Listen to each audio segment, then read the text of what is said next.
Welcome to Burlap Teachers. Enjoy the video. In this video, I will show how to make blooming tea balls.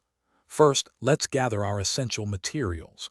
You'll need about 200 grams of fresh, high-quality tea leaves, typically green or white tea for the base.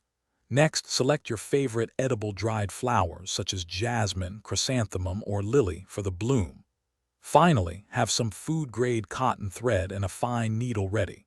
A clean, dry surface is crucial for hygiene and ease of assembly. Now let's prepare our tea leaves. Gently steam about 200 grams of your chosen tea leaves for 30 to 60 seconds. This makes them pliable. Immediately spread the softened leaves thinly on a clean, dry surface to cool slightly. This step is crucial for shaping.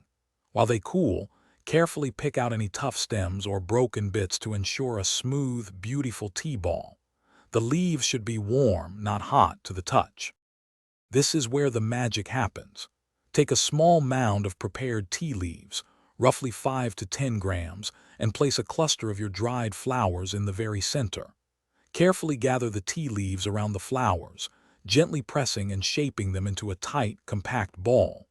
Now, take your cotton thread and carefully wrap it around the tea ball, tying it snugly to secure its spherical shape.